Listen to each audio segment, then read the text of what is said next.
This current season may not be the greatest for Isekai, but with the latest news of what's to come, it seems like we're going to be seeing the return of our favorites starting as soon as July. Mushoku Tensei is coming back with Season 2 in the summer, and AFKRE0 with Season 3 shortly after, likely in the winter or spring of next year. So that's two peak Isekai who both seem to be leaning towards a multi-cour season, meaning both will likely have more than 12 to 24 episodes. Now, that is just unconfirmed speculation, but based on certain elements identified in the trailers and visuals, it's extremely unlikely we'll only get 12 episodes for either of them. And that's a core part of what I want to talk about here. But first, if you can't wait for Season 3 and are looking for new AFKRE0 content now, then perhaps you might want to check out today's sponsor, AFKRE0. With this beautifully designed 2D idle RPG now celebrating its 4th anniversary, not only are they giving away 100 free summons, but the new AFKRE0 crossover means you can set out on a journey with both Rem and Emilia now. As a game that auto-levels your units and auto-collects resources for them, that means that even though Rem and Emilia are new, you can still easily make them stronger even when you're not playing, ensuring they'll both be ready for whatever PvE story, dungeon, and raid boss that you may need them for. Plus, even if you don't get Rem and Emilia right away, you can still try them for free for 3 whole days, then unlock them after using other free-to-play methods. They'll also both be present in a new AFKRE0 themed dungeon, a brand new adventure that takes you and them on a journey throughout AFK's fantasy world. So, if you want to check out AFK Arena's 4th anniversary, as well as their crossover event with AFKRE0, then be sure to use the link in the description to check it out for free today. But now, let's get back to the video. Starting with Mushoku Tensei first, I feel like this frame right here sums up what we can expect from it. A depressed Rudy crying into a pair of panties. Of course, that's not going to be all of it, but a large majority of the beginning will be him trying to cope with the way that Eris had left him. Aside from that though, we'll basically hop back in with Rudy as he's trying to search for his mother, a small adventure that precedes the more major university arc. When we get to that, unfortunately, it won't be anything as exciting as you may be expecting from a school arc. It really is just more slice of life than it is action. And to many of you who really enjoyed the first season's perilous adventure, this shift in tone to what's essentially just drama might come off as a little bit lackluster. In fact, many people who've read the books identify this as the weakest arc. That's not to say it isn't important, because it does serve to build these crucial connections for Rudy from later on in the novels. It's just that this particular arc went on for a bit longer than it should have, making it seem boring to those who were reading it. Now, the good thing about anime is that you can pick and choose what parts of this you want to adapt. They can skip the less important scenes and include only the most significant ones. I'm not sure if that's the route they're going to take, but if the school arc really is as boring as people say it is, then I honestly can't see the director covering it as faithfully as they would with something like a Turning Point. In any case, the trailers seem to indicate that Season 2 will cover all of Rudius's adolescence. Season 1 was his childhood, and Season 2 will now be the 6 volumes that cover his teenage years, starting right where we left off at Volume 7 and finishing things off with Volume 12.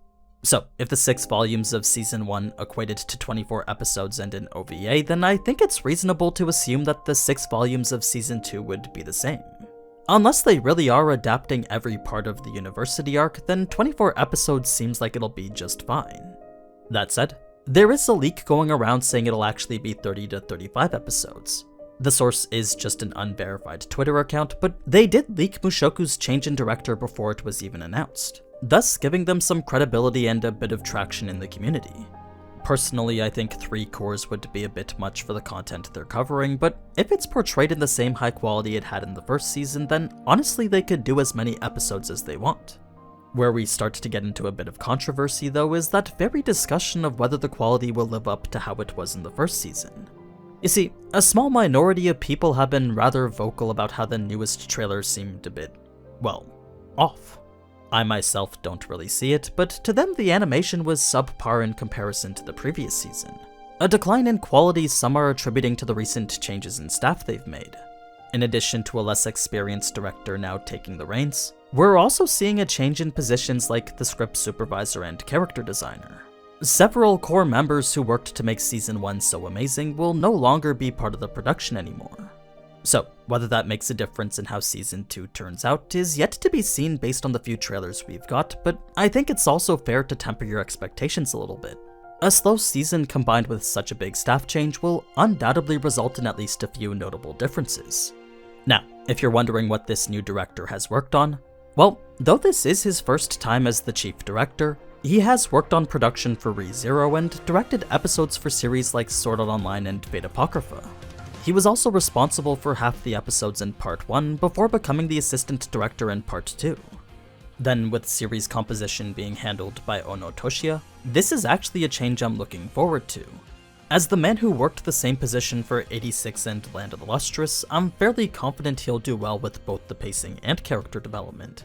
So, to sum it all up, Season 2 will cover Volume 7 to Volume 12 and at the very least be 2 cours as it'll cover all of Rudy's adolescence period. The university arc is a bit slow, but it's very important in developing Rudy and the connections he makes later. So I'm telling you now it's not going to be as exciting as it was in the first season, at least not until after the university arc. As for how long it'll take to get there, well, that's something we'll find out towards the end of the summer. Until then, I'm actually going to be going back and doing cut content for Season 1 Part 1. So if you want to know more about what happened in the early episodes, then be sure to subscribe for when those come out. Now, right alongside these reveals for Mushoku Tensei, we were also hit with major news for Re:Zero. Not only a confirmation of Season 3's arrival, but also 2 new visuals and even a lengthy trailer. If we look at the trailer first, aside from all the parties of the royal selection being present and accounted for, I'm sure the main part that got your attention was the archbishops. We've already seen Greed and Gluttony, but for the first time we also get to see Wrath and Lust, 2 new apparent villains who seem to be staging some sort of assault on the city. So, if this turns out to be a crisis in which all the parties have to work together, then I think we're in for a pretty epic season of anime here. As for how much this new season is gonna cover, well, that's where the discussion starts to get a little bit tricky. You see, in addition to this visual and trailer clearly depicting events from Arc 5, the second visual shows characters who only appear in Arc 6. Like, pretty deep towards the end of Arc 6, which for context is 9 to 10 volumes away from where we are now. So, if previous seasons took 4 episodes to cover one single volume, then following that same pace would mean at least 40 episodes for the next 10 volumes. Since 10 episodes per season are unlikely though, my guess would be that if they are doing Arcs 5 and 6 together, then the minimum they would do is 44 episodes, 11 per season lasting 4 cours in total. Of course, there is always the chance they just race through the adaptation and condense it into 24 episodes, but doing that would be bad for everyone. It would mean less volumes they could sell as Blu-rays, less time in which Re:Zero is that current popular anime, than a rushed adaptation which would ruin all the things that makes Re:Zero so amazing in the first place. Now, this visual could just be a teaser that hints at where Season 3 will end off, but once again a leak has stated otherwise. That same unverified source on Twitter has mentioned Re:Zero will have anywhere between 35 to 50 episodes, initially stating it would only have 35, then tweeting again after to say it might have 50. Considering that this was tweeted 2 weeks before the Season 3 visual was even dropped, it is possible this may be more than just speculation, but honestly I would just take this with a massive grain of salt. 40 plus episodes does make sense if they're doing all of Arc 6, but without any confirmation that that's what they're gonna do, the safest bet would be 24 episodes, just like how all the other seasons were. That's not 24 episodes covering Arc 5 and 6, but instead just 24 episodes covering all of Arc 5. That's the one thing I'm fairly confident we'll be getting for sure, especially since Studio White Fox is returning once again to do this season. There isn't much else confirmed regarding who the other staff will be, but if it is really White Fox doing it, then I would expect much of the core staff to remain the same. You can even tell from the way the trailer is that nothing's really changed in the way it's animated. The core character designs have remained the same, and the animation style is consistent with how it's always been. So any hype that you may have for this is very much warranted, as I'm certain this is going to be an absolute banger. Now, the last anime I want to talk about is the highly anticipated adaptation of Solo Leveling, one of the most popular manhwa ever created and probably the best power fantasy I've ever read before. Not because it does anything entirely different, but instead because it's just really fun. Everything about Solo Leveling is just pure entertainment, kinda like how John Wick is for the action genre. That said, just because the source material is really good, doesn't necessarily mean that the anime will be too. Like, I was definitely skeptical when the anime was first announced, pretty much praying that it wouldn't end up like another Record of Ragnarok situation. But after seeing more credits regarding who's responsible for production, animation, and music, it's looking more and more like its potential for success is all but certain, especially since the pre-existing hype is bound to grant it popularity from the beginning. Before we get to that though, I'm sure some of you are unfamiliar with what solo leveling is. Well, aside from it being just a power fantasy involving a weak protagonist becoming OP, what separates this one from the rest is the world it's placed in. You see, in a world where portals to these dungeon-like areas open up all across the globe, a group of adventurer-like hunters are tasked to clear it. This may sound like a premise you've heard before, but with the setting being the modern world and these hunters being magically gifted humans, the type of fantasy it portrays is unlike anything I've ever experienced before. It's kinda like if the game Diablo overlapped with the world the way it was now. Dungeons require a certain rank to clear, guilds mold the very way in which these dungeons are handled, and hunters can't operate without a license to do so. It's all these video game elements that are melded perfectly into the way modern society would handle it, making for these super interesting conflicts that eventually have global repercussions. Now, with regards to the actual production, I'm sure we're all familiar with many of A1 Pictures' more popular anime, but with the recent delays for Nier Automata, there is a chance Solo Leveling might be hit with something similar. I mean, already it's been delayed to the winter of 2024. Given that they're delaying it now instead of mid-season though, does make me think it won't suffer from the same mid-season breaks that Nier did. It also helps that there isn't much overlap between the staff working on this and the staff that worked on Nier. As for who's in charge, well, the director has worked on shows like Re:Zero, Attack on Titan, and Chainsaw Man. He may not have been the main director for them, but he was responsible for a few episodes along with some storyboarding. The other positions like character designer and series composer are both being held by relatively newer staff. They do have experience with various popular anime from the past, but not in the key positions that they're in now. So it seems like we'll have a solid mix of veterans and novices, people who are handling these chief roles for the first or second time.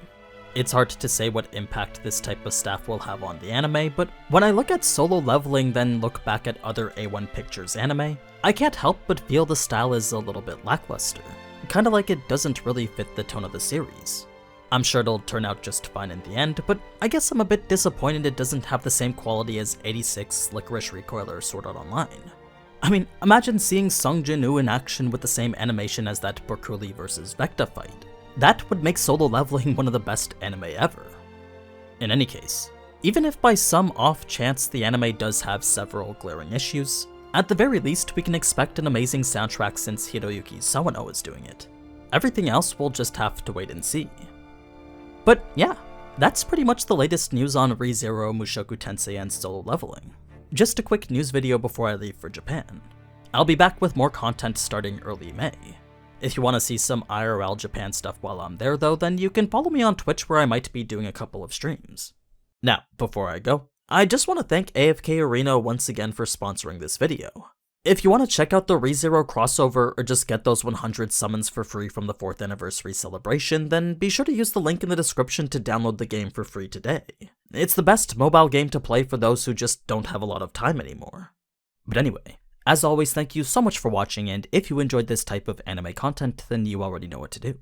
So, until next time, ciao!